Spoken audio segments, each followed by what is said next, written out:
affair. Let me quote one glaring example, and most of you must not have born by that time.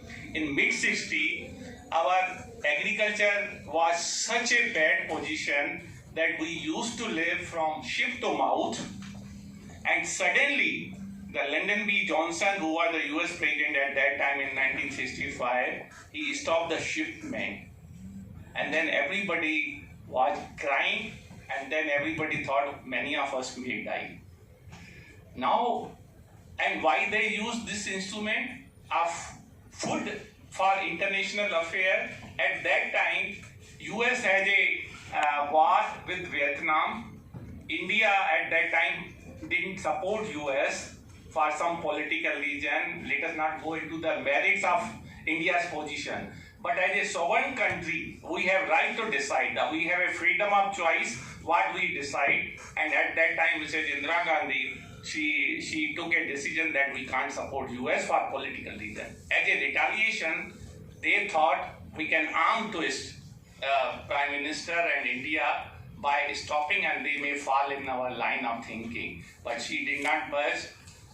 So it was used as a instrument for this. And then just so many movies it has been shown that when a person is starving, you demand anything from him, he will fall in, he will concede that demand. Now I am reminded of, please excuse me, it may look as a digression, but this is very important because many of you must not know how it is used, and that's true because I have traveled in all parts of the country, served in agriculture ministry for 13 years, and this is very important. Though it's in a movie, but that happens in real life also. In picture Chakra, there was an episode, almost a bonded labor was working with a jamindar, and he was married on a particular date, and he said so casually that आज तुम्हारी शादी है और पहली रात को अपनी बीबी को मेरे यहाँ भेज, so casually, because he knew that he can't do anything other than conceding his demand. So these are the two important examples. Keep in mind, this agriculture is not only for eating and sustaining ourselves, but it has much more implication. With these few words, because I thought I must share these things, and you won't find any references in many books, but except there was one article by Inder Malhotra, who used to write for Indian Express, and that is on 10th May 2013. He also wrote about the first episode in a very different way. I have written a paper on agriculture profitability, cost in 2013, and that also gives a reference why. And then there is another famous writer, Gurcharan Das, who also quotes about the first episode about Lyndon B. Johnson. He is a very famous. But references are very few, but this is a fact. With these few words, I invite Manvinder Vikram Singh. He is a Joint Research Fellow at Center for Federal Studies, Jamia Ahmad University, on Women Empowerment as Sustainable Agriculture. Now we have 5 papers, all 5 are available. So we request you to finish in 7 to 8 minutes, and if anybody has any question, we can ask towards the end of this. So 7 to 8 minutes for this, and about 2 to 4 minutes for our discussion, so that we wrap up at 5:05. Thank you, Professor Ashok Kumar, sir. Sir, you rightly said about the Chakra movie. Sir, I have also seen Mother India. I have seen People Live. I have seen Lagan movie. The farmer always shown close to the nature, innocent person. He is not polluted, but then also he has to suffer the vagaries of the various challenges. Thank you so much, sir. What I understand regarding this topic, particularly about Sustainable Development Goal, and how I have to link this with the sustainable agriculture. I have just started my PhD a few days back, and I thought that I should try this topic. I have seen various issues have been dealt.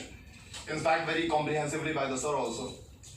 See, what I understand, 2015 as a very important year. In 2015, we adopted the Sustainable Development Goal based on Rio Plus 20, that means 2012 Sustainable Development Summit. Along with that, Paris Treaty. Paris Treaty about the environmental protection, greenhouse gases and all those things. Now, it recognizes the challenges of 21st century. These challenges are not new to any country. Every country has its own challenges. The intensity might differ, but the challenges are the same. And how you are going to deal with these 17 challenges actually depend on the structure of your society. Now, when you talk about the structure of my society, Indian society, it is primarily the agricultural society. An agricultural society where those agricultural, like Mahatma Gandhi has said that India resides in villages, those agricultural society is satisfying the food security of 1.3 billion population. That agricultural society where 75% of the population reside. That agricultural society which talks about the transformation of the rural India. That agricultural society which provides employment directly or indirectly to 65% of the population. This agricultural society is seeing some structural shift right now, and that shift is towards multidimensional. Now, I just want to know, see, most of us are aware about this topic that males used to be the agricultural workers. Now, my paper presentation is regarding what about females. Now, these females, Esther Bosher, 1970s, he was the first person to recognize the role of women in agriculture and particularly the role of women in development. Women used to be the peripheral workers. Women has worked like harvesting, apart from the peripheral roles like milking, marketing, about the post-harvest things. But she was never a core worker. Now, what is happening in India right now? Urbanization. Now, agriculture has reached towards its maximum saturated level. Minimum support prices are not increasing in that manner, like the cost of living of the farmers is increasing. And that is why the males are migrating to the urban areas. Female is left nothing except to cultivate on the land. And when I see the census 2011 data, I can see that 55% of the workers of women are in the agricultural areas. Now, this woman, doubly burdened, has to satisfy the needs of the houses, family, along with that, need to cultivate the crops, need to face the challenges of 21st century agriculture, which has given by our agriculture system also, like first Green Revolution, it has given us multiple challenges. Along with that, climate change, which is knocking at the door of India. Now, how she is prepared? When I talk about the vulnerability, feminization of agriculture, migration of male to the urban areas, and woman is left with nothing. Feminization of agriculture is not an opted choice of woman. It has been forced upon her, by the patriarchal society. And what about the preparedness? So she's not having any knowledge. She used to be the peripheral worker. So my rationale of history is about the internal restructuring of the agriculture system, where the peripheral worker is shifting towards the core area, and what is the preparedness of that particular agricultural worker in the background of multiple challenges, along with the double responsibility that she has to satisfy. Now, in this background, I have seen I have noted down from certain research papers, and I have divided those research papers into 3 types. One about the challenge, international trend. Now, the international trend studied by the Esther Bosher in 1970, probably the first study, of Latin America, Asia, particularly India also, and the Caribbean countries. He said that yes, woman is playing an important role, but woman is not empowered. Now, that 1970s study can be exactly placed to the study done in Madhya Pradesh. Study done in Madhya Pradesh by Rajmata Sindhya. She said, woman is not empowered. She is always being a peripheral worker. Woman is finding the problem in a patriarchal society, and woman is not having land title as well. Like 49% of the population is having just 12.7% of the land holdings. In this situation, and that too, most of the women are marginal farmers. In this situation, if I want the inputs, I need the money.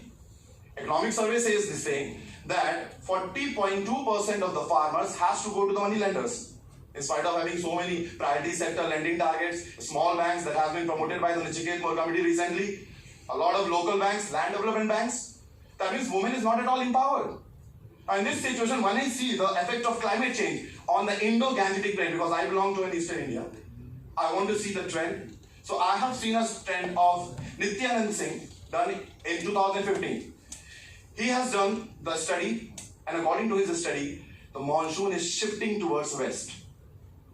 Now, if you are aware about the geographical phenomena, if the monsoon in India is shifting to west, that means Eastern India is lagging behind.